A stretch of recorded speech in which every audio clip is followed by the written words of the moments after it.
2024 లేదా 25లో డిగ్రీ లేదా బీటెక్ చదివారా? సాఫ్ట్‌వేర్ జాబ్ కోసం ఎదురు చూస్తున్నారా? అయితే కోడ్ జ్ఞాన్ 100 డేస్ కోర్సులో చేరండి. జాబ్ సాధించండి. Welcome to Suman TV. నేను మీ సుమన్ టీవీ నాగ్.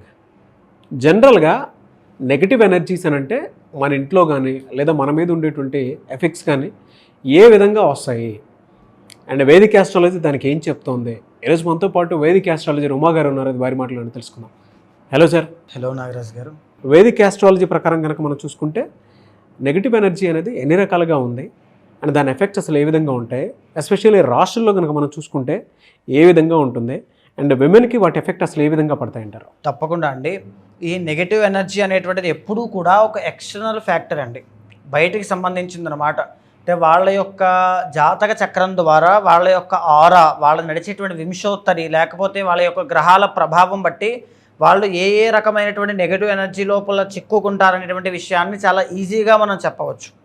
సో ఆ విషయానికి వస్తేయండి, ప్రధానంగా నెగిటివ్ ఎనర్జీస్ అంటే ఈ యొక్క శక్తి, ఏదైనా ఒక ఎనర్జీ నాగరాజ్ గారు, ఈ శక్తి అనేటువంటిది ఏ విధంగా ఇబ్బంది పెడుతుంది అనే విషయంలో 4 రకాలుగా ఈ శక్తుల్ని విభజించబడి ఉందండి.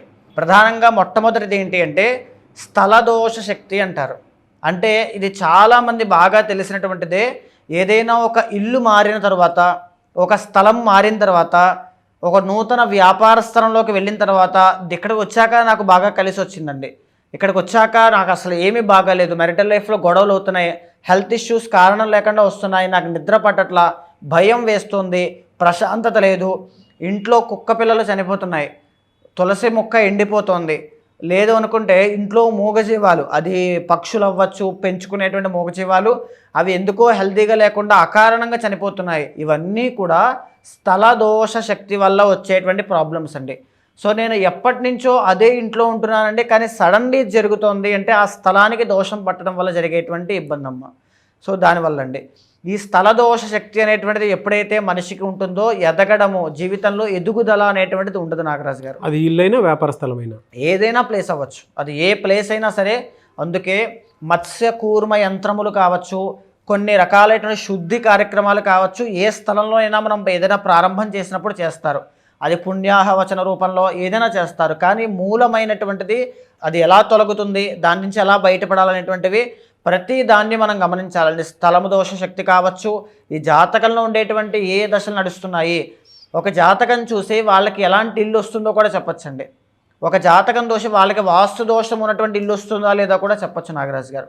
ఆ విధంగా ఇక రెండో దానికి వెళ్తే అండి, రెండవ శక్తి ఏంటి అంటే మానస దోష శక్తి. మానస అంటే మనస్సు అండి.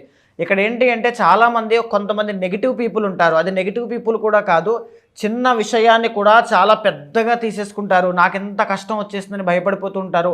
ఓవర్ థింకింగ్, యాంగ్జైటీ, జనరల్లీ వాళ్ళ క్యారెక్టర్ కానీ మానసిక స్థితి కానీ అలాగే ఉంటుంది. సో వాళ్ళు చిన్న చిన్న విషయాలకి కోపం తెచ్చేసుకుంటారు, వెంటనే అలుగుతూ ఉంటారు. సిచ్యువేషన్ చాలా సింపుల్గా అయిపోయేదాన్ని కాంప్లికేట్ చేసేస్తుంటారు. వాళ్ళు ఎంటర్ అయిన తర్వాత నుంచి లైఫ్ అంతా ఇలాగే ఉంటుంది. ఆమెను పెళ్లి చేసుకున్నాక నాకు మనశ్శాంతి లేదండి, ఆయన జీవితంలోకి వచ్చాక మనశ్శాంతి లేదు, మేమిద్దరం బాగానే ఉన్నాము. ఇన్లాస్ కావచ్చు, ఇంట్లో వాళ్ళు ఎవరో మా మ్యారిటల్ లైఫ్లోకి ఎంటర్ అయ్యారు, ఆవిడ ఎంటర్ అయిన దగ్గర నుంచి మాకు ఇలాంటి ప్రాబ్లమ్స్ అన్నీ ఎదురవుతూ ఉన్నాయి. సో ఆమె ఏ చిన్న విషయానికైనా మమ్మల్ని పాయింట్అవుట్ చేస్తోంది, ఇలాంటివన్నీ మానస దోష శక్తి. అంటే ఆలోచించేటువంటి దృష్టి కోణ లోపం ఉన్నటువంటి వాళ్ళ యొక్క శక్తి ఆ నెగిటివ్ ఎనర్జీ వల్ల వేరే వాళ్ళ ఇన్ఫ్లుయెన్స్ వీళ్ళ మీద పట్టడం వల్ల అవన్నీ వాళ్ళకి మైండ్లో తెలుస్తూ ఉంటాయండి. కరెక్ట్ అండి. వేరే వాళ్ళ యొక్క ఇన్ఫ్లుయెన్స్ అది ఇద్దరి మనసుల్ని ఇబ్బంది పెడుతూ ఉంటాయి. దాన్నే మానస దోష శక్తి అంటారు. అది ఉన్నప్పుడు రిలేషన్స్ అనేటువంటివి సజావుగా సాగవు. అంటే వేరే వాళ్ళ ఇన్ఫ్లుయెన్స్ వీళ్ళ మీద ఉండటం వల్ల వీళ్ళకి ఆందోళన, ఒత్తిడి, ఇవి ఓవర్ థింకింగ్, యాంగ్జైటీ, డిప్రెషన్ ఇలాంటివి ఉంటాయి. ఒక అసంతృప్తికి గురవుతారనమాట. ఒక గొప్పదైన విషయాన్ని సాధించినా అంటే వీళ్ళ తప్పేం ఉండదు, తప్పు ఒప్పు అని కాదండి, తీసి పారేసినట్టు ఆ నెగిటివ్ ఎనర్జీ అక్కడ వాళ్ళు ఉండడం వల్ల వీళ్ళు ఎంత గొప్ప విషయాన్ని సాధించినా ఆ నెగిటివ్ ఇంపాక్ట్ అక్కడ పడడం వల్ల వెంటనే దానికి అసలు నేను ఎంతో గొప్పది సాధించాన పాజిటివిటీ కూడా మర్చిపోతారు, చాలా అసంతృప్తికి వెళ్ళిపోతారండి. ఇది చాలామంది ఫేస్ చేస్తుంటారు. దీన్నే మానస దోష శక్తి అంటారు నాగరాజు గారు. అయితే దీని తర్వాత వచ్చేటువంటిది ఏంటి అంటే అభిచార శక్తి. ఇది కాస్త ప్రమాదకరమైందండి. ఈ అభిచార శక్తి అంటే ఏంటి అంటే కొంతమంది ప్రయత్నపూర్వకంగా ఇబ్బంది పెట్టాలి అని చేసేటువంటి పనులు లేదా వాళ్ళ యొక్క చేష్టలు వాళ్ళ యొక్క ప్రవేశము ఇవన్నీ కూడా అభిచార శక్తిలోకి వస్తాయి. కొంతమంది ఏంటి అంటే వాళ్ళు చాలా ఎదిగిపోతున్నారు అనేటువంటి ఈర్ష ద్వేషము అనేటువంటి విషయాల మీద వాళ్ళ మీద ఏవేవో చేస్తూ ఉంటారు. ఆ పేర్లు కూడా నేను ప్రస్తావన చేయదలుచుకోలేదు. సో అభిచార శక్తి అంటే కొన్ని ప్రయోగములు, కొన్ని ఇబ్బందులు, ఒక దృష్టి, సింపుల్గా చెప్పాలి అంటే ఒక నరదృష్టి, ఒక తర్వాత ఒక ప్రయోగము, వాళ్ళు నాశనం అయిపోవాలి అనేటువంటి ఒక భావన, ఆ చెడ్డ చూపు, ఆ చిన్న చూపు, వాళ్ళని కిందకి లాగాలనేటువంటి ప్రయత్నము, ఇవన్నీ కూడా ప్రయత్నపూర్వకంగా తెలిసి చేసి శత్రు రూపంలో మన చుట్టుపక్కన ఉండే వాళ్ళు చేస్తారండి. దీన్నే అభిచార శక్తి అంటారు. వీళ్ళ మీద ప్రయోగిస్తారా సార్? అది ప్రయోగిస్తారు. అది మాటల రూపంలో, చేతల రూపంలో, ఇంకొక విధ రూపంలో అయినా ఎలాగైనా సరే అభిచార శక్తి అంటారు వీటిని. సో దీనివల్ల మనిషి మొత్తానికి ఒక్కసారిగా కుప్పకూలిపోతారండి. దీంట్లో చాలా రకాల రూపంలో అంటే తంత్ర రూపంలో, తంత్ర రూపంలో, సింపుల్గా చెప్పాలంటే తంత్ర రూపంలో. దీంట్లో చాలా రకాలు ఉన్నాయండి. హెల్త్ ఇష్యూస్ వచ్చే విధంగా, జాబులు వ్యాపారములు నష్టం వచ్చే విధంగా, వాళ్ళంతటా వాళ్ళే డబ్బులన్నీ ఖర్చు పెట్టి అప్పులు పాలైపోయే విధంగా, వాళ్ళంతటా వాళ్ళే డిప్రెషన్లోకి వెళ్ళి సూసైడ్ చేసుకునేటువంటి విధంగా అభిచార శక్తి అనేటువంటిది చాలా రకాలుగా పనిచేస్తుంది. దానికి చాలా మార్గాలు ఉన్నాయి, చాలా రకాల విధానాలు ఉన్నాయి. అది అభిచార శక్తి అనేది చాలా డేంజర్. అందుకే మనం ఏం చేసినా సరే అందరి దృష్టిలో పడకూడదు, లౌక్యంతో ముందుకు వెళ్ళాలి అని చెప్పేటువంటి విషయం దానికేనండి. సో అది ఎప్పుడైనా ఎవరినైనా ఇబ్బంది పెడుతూ ఉంటుంది, ఖచ్చితంగా పెడుతుంది. తరువాత వచ్చేసి అసుర శక్తి. నాగరాజు గారు, అసుర శక్తి అంటే ఏంటి అంటే మనము ఏ పూజ చేసినా లేకపోతే ఏ కార్యక్రమం పాజిటివ్ థింగ్ చెప్పినా సరే పూజల విషయంలో ఒక మాట చెప్తాం, ఉత్తిష్టంతో భూత పిశాచాహ ఏతే భూమి భారకాహ అని. అంటే నా చుట్టుపక్కల ఉండేటువంటి నెగిటివ్ ఎనర్జీ కానీ భూత ప్రేత పిశాచాదులు కానీ ఏవైనా ఉంటే అవన్నీ దూరం అయిపోగాక నేను ఇక్కడ బ్రహ్మకర్మ నిర్వహిస్తున్నాను అని చెప్తామండి. ఆ విధంగా ఇంట్లో ఇప్పుడు మనం మాట్లాడుకునేటువంటి సందర్భంలో కూడా మనకి తెలియని ఎన్నో ఎనర్జీస్ మన చుట్టూ ఉంటాయి. వీటిని అసుర శక్తులు అంటారు. ఈ అసుర శక్తి అనేటువంటిది కొన్ని ఇళ్లలో కావచ్చు, కొంతమంది చుట్టూ కావచ్చు, ఖచ్చితంగా ఉంటాయి. ఈ అసుర శక్తి యొక్క ప్రేరేపణ వల్ల వాళ్ళు ఒక వైల్డ్గా అయిపోతారు. అమావాస్యకి పౌర్ణమి వచ్చేటప్పటికి వాళ్ళ బిహేవియర్లో చాలా చేంజెస్ వస్తాయండి. వాళ్ళ యొక్క మాట విధానంలో చాలా చేంజెస్ వస్తాయి. లేకపోతే రిలేషన్షిప్లో ప్రాబ్లమ్స్ చాలా ఎక్కువ అవుతాయి. లేకపోతే ఎవరి మాట వినకుండా మొండిగా ఒక వైలెన్స్ అనేటువంటిది వాళ్ళ కళ్ళల్లో కనబడుతూ ఉంటుంది. అసుర శక్తి. ఇంట్లో నడుస్తూ ఉంటే వెనకాల నుంచి ఎవరు వెళ్ళినట్టు, పడుకున్నప్పుడు ఇక్కడ గుండెల మీద కూర్చుని పీక నొక్కుతున్నట్టు, మాటలు బయటికి రానట్టు, ఇది ఖచ్చితంగా చాలామంది ఫేస్ చేస్తారు. కింద కమెంట్స్లో కూడా చాలామంది చెప్తారు చూడండి. దీన్ని అసుర శక్తి అంటారండి. ఇంట్లో నిద్ర పట్టదు, ఏవేవో శబ్దాలు వినిపిస్తాయి, బయటికి వెళ్ళాలంటే భయము, చూస్తే ఎవరు ఉండరు, ఎవరినో తోడు తీసుకొద్దామన్నా ఎవరు రారు, అది వాళ్ళు మాత్రమే అనుభవించాలన్నట్టుగా వాళ్ళకే అది ఎదురవుతూ ఉంటాయి సందర్భాలన్నీ కూడా. అండ్ ఈ అసుర శక్తి అనేటువంటి విషయం మీద వాళ్ళు ఎవరైతే ఎఫెక్ట్ అవుతున్నారో బాగా గుర్తుపెట్టుకోండి, ఇల్లంతా చిన్న భిన్నం అయిపోతుంది. ఇంట్లో లక్ష్మీ కళ అనేటువంటిది ఉండదు. ఇంట్లో పూజ చేద్దామన్నా పూజలు జరగవు. ఎవరైనా ఒక సలహా ఇచ్చి దానికి పరిష్కారం చెప్దామన్నా దాన్ని పట్టించుకోరు, వినలేరు. అది అనుభవించేంత వరకు, ఆ అసురశక్తి వెళ్ళేంత వరకు ఇంట్లో ఒక ప్రేత కళ అనేటువంటిది ఉంటుందండి. ఇంట్లో ఉన్నవన్నీ అమ్మేస్తారు, లేకపోతే అన్నీ ఉంటాయి, ప్రశాంతత ఉండదు. ఒంటి నిండా రోగాలు వచ్చినట్టుగా ఒక పిచ్చి పట్టిన వాళ్ళలాగా బిహేవియర్ మారిపోతుంది. ఒకప్పుడు వాళ్ళను ఉన్నటువంటి లైఫ్కి ఇప్పుడు వాళ్ళున్న లైఫ్కి ముఖంలో ప్రేతకళ అనేటువంటిది వస్తుంది. ఈ మాటలు ఎవరైతే ఎఫెక్ట్ అవుతున్నారో వాళ్ళకి ఎంత బాధగా ఉంటుందో ఆ విషయం వాళ్ళ కుటుంబ సభ్యులకు తెలుసండి. మా ఇల్లు ఒకప్పుడు అంత కలకలలాడుతూ ఉండేది, ఇప్పుడు ఇలాంటి దీనస్థితికి వెళ్ళిపోవడానికి కారణం ఏంటో తెలియక ఇబ్బంది పడేవాళ్ళు కొన్ని వందల వేల మంది ఉన్నారు నాగరాజు గారు. వెరీ హారిబుల్ అండి. అంటే ఒక నెగటివ్ ఎనర్జీ అనేది ఇంటికి కానీ ఒంటికి కానీ తగిలితే ఇలా ఉంటుందా? చాలా దారుణంగా ఉంటుందండి. ఇంకా నేను కొన్ని విషయాలు ప్రస్తావన చేయకూడదు కాబట్టి నేను చెప్పలేదు. కొన్ని విషయాలు ప్రస్తావన చేయకూడదు. నెగిటివ్ ఎనర్జీ అనేటువంటిది అంత భయంకరంగా ఉంటుందండి. లైఫ్లో ఎవరికైనా సరే నెగిటివ్ ఎనర్జీ మాత్రం ఉండకూడదు. మీరు చెప్పిన దాని ప్రకారం అయితే అంటే ఈ నాలుగిట్లో కనుక మనం చూసుకుంటే మేషరాశి వారికి, ఎస్పెషల్లీ విమెన్కి, ఈ బయట నుంచి వచ్చేటువంటి నెగిటివ్ ఎనర్జీ ఎఫెక్ట్ అసలు ఏ విధంగా ఉండే అవకాశం ఉంటుంది? అండ్ వాళ్ళకి సెప్టెంబర్ నుంచి డిసెంబర్ వరకు అసలు ఏ విధంగా ఉంది ప్రస్తుతం అయితే? తప్పకుండా అండి. ఈ యొక్క మేషరాశి జాతకులకి అధిపతి కుజుడు అవుతారండి. జనరల్లీ వీళ్ళకు ఉండేటువంటిది ఏంటి అంటే మానస దోష శక్తి అనేటువంటిది ఒకటి, అభిచార శక్తి అనేటువంటిది ఒకటండి. అంటే వీళ్ళు మొండిగా ఉండేటువంటి జాతకులండి. అంటే ఎవరిని లెక్క చేయరు.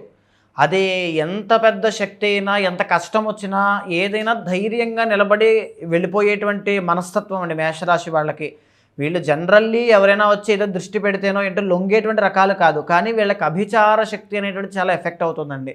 అంటే ఏంటి అంటే వీళ్ళ యొక్క కోపంలో ఆవేశంలో తీసుకునే నిర్ణయాలు వీళ్ళ జీవితం మీద ఎఫెక్ట్ అవుతుంటాయి. అది మానస దోష శక్తి.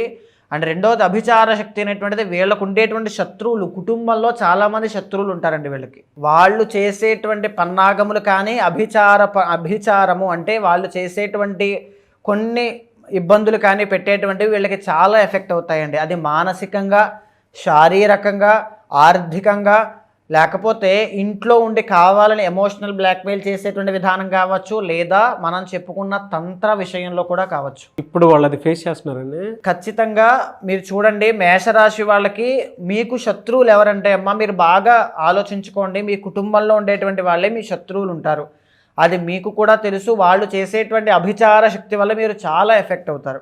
జీవితంలో మీకు ఏదైనా ఇబ్బంది ఉందంటే అది మేజర్లీ దాని నుంచే వస్తుంది. సపోర్ట్ దొరకదు, కావాలని టార్గెట్ చేయడం కావచ్చు. కొన్ని సందర్భాల్లో అది మీ చార్ట్ చూశానంటే నేను మొత్తం చెప్తాను. రాహు అంతర్దశ కానీ, కేతు అంతర్దశ కానీ, ఈ రెండూ నడుస్తున్నప్పుడు ఖచ్చితంగా ఈ అభిచార శక్తి విషయంలో చాలా జాగ్రత్తగా ఉండాలి. బికాజ్ మీ ఆరా వీక్ అవుతుంది.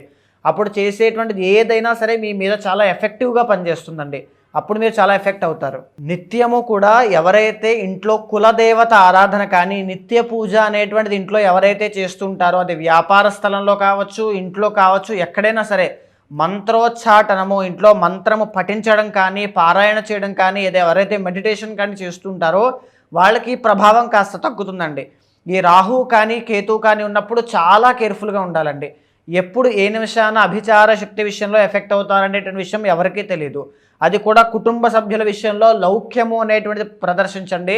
కోపము అనేటువంటి విషయాల్లో కాస్త తగ్గడం అనేటువంటిదే చాలా మంచిది. బికాజ్ ఇప్పుడు చూడండి, మీకు 12వ స్థానంలో శనిగ్రహ సంచారం వల్ల ఏలినాటి శని కర్మ అనేటువంటిది ఎఫెక్ట్ అవుతుంది. అంటే ఇది కష్టపడేటువంటి కాలం అన్నమాట, నష్టపోయేటువంటి కాలం అన్నమాట. ఈ సమయంలో మీరు అందరినీ దగ్గర చేసుకోవడం తప్ప దూరం పెట్టడం కానీ, కోపం విషయంలో జాగ్రత్తగా ఉండాలి. మరీ ముఖ్యంగా మీ ఎనర్జీని డెవలప్ చేసుకోండి. పూజ అయినా సరే, మంత్రం అయినా సరే, ఈ శక్తి అన్నా సరే అర్థం ఎనర్జీ అండి. అది పాజిటివ్ ఆర్ నెగిటివ్. ఓం నమః శివాయ అనేటువంటి మంత్రాన్ని మనం ఎలా చదివితే అది పాజిటివ్ ఎనర్జీ, దాన్నే తిరగేసి చదివితే అది నెగిటివ్ ఎనర్జీ అండి. ఓం నమో నారాయణాయ అంటే పాజిటివ్ ఎనర్జీ, తిరగేసి చదివితే అది నెగిటివ్ ఎనర్జీ అవుతుందండి. ఓకే, అంత తీవ్రంగా ఎఫెక్ట్ చేస్తాయి నాగరాజు గారు. వీళ్ళు చేయాల్సింది ఏంటి అంటే, ఒకవేళ ఇప్పుడు నేను చెప్పేటువంటి విషయంలో కనుక మీరు ఎఫెక్ట్ అవుతూ మీకు ఆ సూచనలు స్టార్టింగ్ మీరు ఎఫెక్ట్ అవుతున్నారో లేదని తెలుసుకోవడం ఎలాగా అంటే, నెంబర్ 1 చెప్పుకోవడానికి మీ చుట్టుపక్కల ఎవరు ఉండరు, అందరూ దూరం అయిపోతారు, అందరూ శత్రువులుగా కనబడతారు. 2 మీ ఇంట్లో పరిసర ప్రాంతాల్లో కానీ ఏది మంచిగా కనబడదు, తెలియనటువంటి అలజడి, భయము, చెడు వాసన రావడం కానీ ఇలాంటివి కనబడుతూ ఉంటాయి. 3వది ఏంటి అంటే నిద్ర పట్టదు, తెలియనటువంటి ఒక భయం వెంటాడుతూ ఉంటుంది. నాకేదో కొంతమంది నాగరాజు గారు బాగా గుర్తుపెట్టుకోండి అమ్మా, చిన్న తలనొప్పి వస్తుంది, నాకు బ్రెయిన్ క్యాన్సర్ వచ్చేసిందేమో అని భయం పడతారు. చిన్న ఇక్కడ గ్యాస్ పెయిన్ వస్తుంది, నాకు హార్ట్ అటాక్ వచ్చిందని చెప్పి 4 రోజులు నిద్రపోరు. చిన్న కాలు నొప్పి వస్తుంది, నాకు ఏదో అయిపోయింది, కాలు తీసేస్తారేమో అని భయం విపరీతంగా వెంటాడుతూ ఉంటుంది. ఇదే ప్రధానమైన ప్రాథమికమైనటువంటి సూచన అండి. ఇది స్టార్ట్ అయ్యింది అంటే మీకు నెగిటివ్ ఎనర్జీ స్టార్ట్ అయ్యింది అని అర్థము. వెంటనే మీకు అష్టమాధిపతి కుజుడు కాబట్టి సుబ్రహ్మణ్య స్వామి వారికి సంబంధించిన మూల మంత్రంతో హోమము అనేటువంటి జరిపించండి. మీకున్నటువంటి నెగిటివ్ ఎనర్జీ కానీ, నరదృష్టి కానీ, శత్రువులు కానీ మన్యు సూక్త పారాయణ ద్వారా అవన్నీ తొలగిపోతాయి. అక్కడి నుంచి మీ లైఫ్ ఒక రీఫ్రెష్మెంట్ అనేటువంటిది, ప్రశాంతంగా నిద్రపోతారండి. అంటే ఖచ్చితంగా అది చేసుకోవాల్సిందేనా సార్? అది ఖచ్చితంగా జరగాలండి. మన్యు సూక్త పారాయణ శత్రు పలాయనార్థము, శత్రువులు ఎవరైనా ఉన్నా సరే మోహన, స్తంభన, తర్వాత వశీకరణ ప్రయోగాది శక్తులు ఏవైనా చేసినా సరే అవన్నీ కూడా తొలగిపోతాయండి. అది వెంటనే చేసుకోవడం చాలా మంచిది నాగరాజు గారు. సెప్టెంబర్ నుంచి డిసెంబర్ వరకు ఎలా ఉందండి అసలు వీళ్ళకి? సెప్టెంబర్ దగ్గర నుంచి డిసెంబర్ దాకా మనం మాట్లాడుకుంటే నాగరాజు గారు, వీళ్ళకి ప్రజెంట్ సంతాన పరంగా వచ్చేటువంటి ఇబ్బందులు ఎక్కువగా కనబడతాయి. వాళ్ళ నుంచి ఒక తెలియనటువంటి ఆందోళన ఇలాంటివన్నీ కూడా. సెప్టెంబర్ దగ్గర నుంచి వీళ్ళకి పనులన్నీ సజావుగా పూర్తవుతాయి. నోటి దాకా వచ్చింది మళ్ళీ వెనక్కి వెళ్ళిపోతుంది. ఈ విషయంలో ఖచ్చితంగా చూస్తారు. అండ్ రెండోది ఏంటి అంటే, మీకు ఇంకొక విషయం అమ్మ, సంపాదించిన డబ్బు నిలబడదు, విపరీతంగా ఖర్చు అవుతాయి. ఎంత దారుణంగా ఖర్చు అవుతాయి అంటే వాళ్ళ రేంజ్ చాలా కోట్లు సంపాదించేటువంటిది ఉంటుందండి. పేరు గొప్ప ఊరు దెబ్బ అన్నట్టుగా వాళ్ళ దగ్గర రూపాయి కూడా ఉండదు. చెప్తే నమ్మరేమో అనేటువంటి ఫీలింగ్లో ఉంటారు. అంత డీప్ డౌన్లో ఉంటారండి. ఆ విషయంలో ఈ సెప్టెంబర్ దగ్గర నుంచి డిసెంబర్ దాకా కూడా అంటే మేషరాశి విమెన్కి ప్రస్తుతం జరుగుతుందండి అట్లా. అవునండి, 12వ స్థానంలో శనిగ్రహ సంచారము ఇప్పుడు జరుగుతోందండి. ఆ శని వక్రించి 11వ స్థానాన్ని చూస్తున్నారు. ప్రధానంగా దైవ బలము అనేటువంటిది కావాలి నాగరాజు గారు. లేకపోతే అనేక రకాలుగా అంటే పర్సనల్ చార్ట్ ఆధారితంగా అనేక రకాలుగా ఒడిదుడుకులు అనేటువంటివి చూస్తారండి till December. Vedic astrology through ఏదైనా రెమెడీ కోరుకునేటువంటి వాళ్ళు ఉంటారు. వారి పర్సనల్ చాట్ ప్రకారం కనుక ప్రస్తుతం ఏముంది ఏంటి ఏ విధంగా ఉంది అని తెలుసుకొని ఏ రకంగా అయినా సరే అంటే నెగిటివ్ ఎనర్జీ కూడా మనం మీద పడకుండా ఉండాలి అని అంటే ఏం చేసుకోవాలి అనుకునేటువంటి దానికి రెమెడీ కావాలి అనుకునేటువంటి వాళ్ళు ఉంటారు. ఎలా మిమ్మల్ని అప్రోచ్ అవ్వాలంటే? తప్పకుండా నాగరాజు గారు, ఒక్క విషయం నేను చెప్తానండి. వేదిక్ ఆస్ట్రాలజీ ద్వారా మనకున్న సమస్యలు కానీ నెగిటివ్ ఎనర్జీ కానీ ఏదైనా సరే గుర్తించి దానికి మనం ఎలాంటి పరిహారం చేసుకుంటే మంచిది అని చెప్పడానికి వేదిక్ ఆస్ట్రాలజీ తప్ప ఇంకొకటి ఏదీ లేదండి. అలాంటి వాళ్ళు ఎవరైనా ఉంటే మీకు కింద కనిపించే నెంబర్కి కాల్ చేస్తే మా వాళ్ళు మీకు పూర్తి వివరాలు అందిస్తారు. ప్రధానంగా నేను ఒక్క విషయం చెప్తున్నానండి. జీవితంలో ఒక సరైనటువంటి నిర్ణయం తీసుకోలేకపోవడం వల్ల అది మ్యారేజ్ అయినా, జాబ్ అయినా, ఎడ్యుకేషన్ అయినా, సంతానమైనా ఏదైనా డైలమాలో ఉంటూ ఒక అసంతృప్తికి గురై ఇబ్బంది పడుతున్న వాళ్ళు కొన్ని వందల మంది ఉన్నారండి. ఇప్పుడు నేను చెప్పినటువంటి ప్రాబ్లంలో అసుర శక్తి అనేటువంటి విషయం మీద ఎవరిని ఎక్కడ ఎలా కన్సల్ట్ అవ్వాలి, ఈ ప్రాబ్లం ఎవరికి చెప్పుకుంటే అర్థమవుతుందో తెలియనటువంటి పరిస్థితుల్లో కొన్ని వందల మంది ఉన్నారండి. ఒక్క విషయం చెప్తున్నానమ్మా, అలాంటి వాళ్ళు ఎవరైనా ఉన్నా సరే మీ వెనకాల నేను ఉంటాను. మీ జాతకాన్ని చూసిన తర్వాత, మీ ప్రాబ్లం విన్న తర్వాత ఏం చేస్తే మంచిదనేటువంటి విషయం మీద ఒక బ్రదర్లా కావచ్చు, ఒక ఫ్యామిలీ మెంబర్లా కావచ్చు, ఒక మెంటర్ లాగా, ఒక ఆస్ట్రాలజర్లా మీ వెనకాల ఉండి ఒక గైడెన్స్ ఇస్తాను. ఏమైనా దోషాలుంటే దాన్ని పోగొట్టే విధంగా శాంతి పరిహారములన్నీ ఆచరింపచేసి భగవత్ అనుగ్రహం కలిగేలా చేస్తాను. డెఫినెట్గా. థ్యాంక్ యూ సో మచ్ అమ్మగారు. నమస్తే అండి. చూసారు కదండి వీడియో. ఈ వీడియోపై మీ అభిప్రాయాన్ని కమెంట్ బాక్స్లో పోస్ట్ చేయండి. ముఖ్యంగా మీరు కనుక వేదిక్ ఆస్ట్రాలజీ త్రూ రెమెడీ కోసం ఎదురు చూస్తున్నట్లయితే, మీ పర్సనల్ చాట్ని చూపించుకోవాలి అనుకునేటువంటి వాళ్ళు స్క్రీన్ మీద ఉమాగారి కాంటాక్ట్ నెంబర్ కనిపిస్తుంది. అని మీరు కాల్ ఆర్ మెసేజ్ వాట్సాప్ చేసి వెంటనే అపాయింట్మెంట్ బుక్ చేసుకోండి. ఈ వీడియో లైక్ చేయండి, షేర్ మాత్రం తప్పకుండా చేయండి. ఇలాంటి మరిన్ని వీడియోస్ కోసం మా ఛానల్ ఫాలో అవ్వండి. Thank you.